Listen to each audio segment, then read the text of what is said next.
ഇന്നത്തെ നമ്മുടെ വചനധ്യാനത്തിന് വേണ്ടി 25-ാം സങ്കീർത്തനം 11-ാമത്തെ വാക്യം നോക്കാം. യഹോവേ, എൻ്റെ അകൃത്യം വലിയത്, നിന്റെ നാമനിമിത്തം അത് ക്ഷമിക്കണമേ. യഹോവേ, എൻ്റെ അകൃത്യം വലിയത്, നിന്റെ നാമം നിമിത്തം അത് ക്ഷമിക്കണമേ. സ്തോത്രം, സ്തോത്രം, സ്തോത്രം, സ്തോത്രം, സ്തോത്രം, സ്തോത്രം, സ്തോത്രം. ഒരു മനുഷ്യൻ ദൈവത്തോട് പറയുകയാണ്, എൻ്റെ അകൃത്യം വലിയതാണ്. ഇന്ന് ഈ വചനം നിങ്ങൾ കേൾക്കുമ്പോൾ ലോകത്തിലെ ഏറ്റവും വലിയ പാപി നിങ്ങളാണെന്നിരിക്കട്ടെ, അതിനേക്കാൾ വലിയ ക്ഷമ കാൽവറിയിൽ ദൈവം സാധിപ്പിച്ചു. കർത്താവായ യേശുവിനെ ക്രൂരമായിട്ട് ഉപദ്രവിച്ച് ക്രൂശിക്കാൻ ഏൽപ്പിച്ചു കൊടുത്ത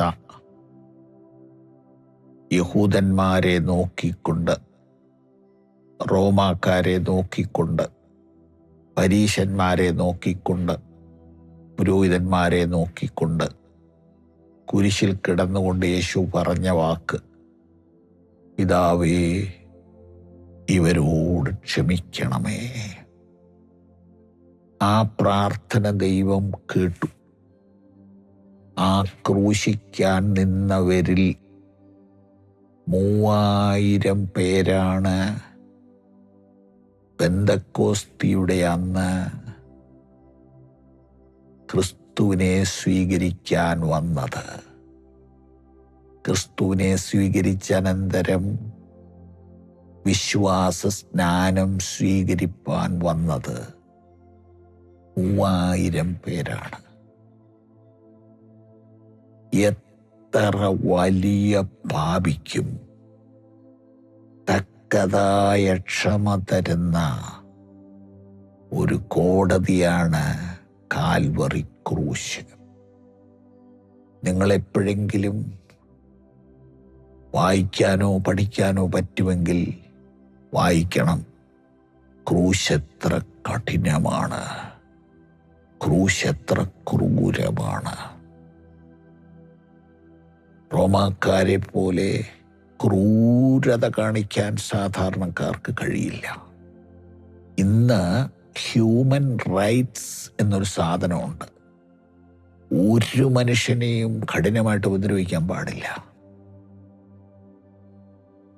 ചോദിക്കാനും പറയാനും ആളുണ്ട് ഇപ്പം ലോകത്ത്. എന്നാലും ക്രൂരത നടക്കുന്നുണ്ട്.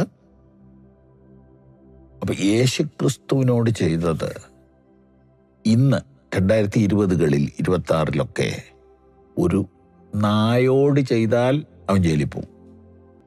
അങ്ങനെയാണെങ്കിൽ യേശുവിനോട് ചെയ്ത ക്രൂരത നിങ്ങൾ കണ്ടായിരുന്നോ? ഗതസമന മുതൽ ഗോൽഗോഥ വരെ അതിക്രൂരമായ അടിയും വേദനയും അവന് കൊടുത്തു. അവനെ തുപ്പി, അവനെ അപമാനിച്ചു. ഇതെന്തിനാണ്? ഇത് സാധാരണക്കാർക്കൊന്നും മനസ്സിലാകുകയില്ല. ഇതിൻ്റെ അർത്ഥം മാനവവർഗത്തിൻ്റെ പാപത്തിൻ്റെ പരിഹാരത്തിന് വേണ്ടി ക്രിസ്തുവിനെ ക്രൂശിൽ തറയ്ക്കുവാൻ പിതാവായ ദൈവം ആഗ്രഹിച്ചു. അഥവാ മഹാദൈവം നടത്തിയ ഒരു യാഗമാണ് ക്രിസ്തുവിൻ്റെ മരണം. ഒരു പാപിക്ക് വേണ്ടി ഒരു കാളയെയോ ഒരാടിനെയോ അർപ്പിച്ചിരുന്ന രീതിക്ക് പകരം ലോകത്തിലുള്ള മുഴുവൻ മനുഷ്യരുടെയും പാപത്തിന് വേണ്ടി ദൈവപുത്രനെ ക്രൂശിൽ യാഗമാക്കിയതാണ് ഈ ബൈബിളിൻ്റെ ആകത്തുക. അത് നിങ്ങൾക്ക് മനസ്സിലായി എന്ന് വിചാരിക്കുന്നു. അപ്പം അങ്ങനെയാണെങ്കിൽ പാപം എത്ര വലുതാണെങ്കിലും ക്ഷമ അതിന് തുല്യമായിട്ട് ബൈബിളിലുണ്ട്. ഇതാ വാക്യം 11. യഹോവേ, എൻ്റെ അകൃത്യം വലിയത്, നിന്റെ നാമം നിമിത്തം അത് ക്ഷമിക്കണമേ. ദൈവം പറയുകയാണ്, നിന്റെ പാപം എത്ര കടും ചുവപ്പായിരുന്നാലും ഹിമം പോലെ വെളുപ്പിക്കാം. രക്താംബരം പോലെ ഇരുന്നാലും പഞ്ഞി പോലെ ആക്കാം. ദൈവം മനുഷ്യനോട് പറയുകയാണ്, നീ എത്ര വലിയ തെറ്റിൽ വീണാലും, നീ എത്ര വലിയ പാപത്തിൽ വീണാലും നിന്നെ ശുദ്ധീകരിക്കാൻ എൻ്റെ രക്തത്തിന് കഴിയും. ദൈവപുത്രനായ യേശുവിൻ്റെ രക്തം സകല പാപവും പോക്കി നമ്മെ ശുദ്ധീകരിക്കുന്നു. ഈ കൊച്ചു സന്ദേശത്തിൻ്റെ മുമ്പിൽ സമർപ്പിച്ച് പാപമോചനം പ്രാപിപ്പാൻ ഞാൻ നിങ്ങളെ സ്നേഹത്തോടുകൂടെ ക്ഷണിക്കുന്നു.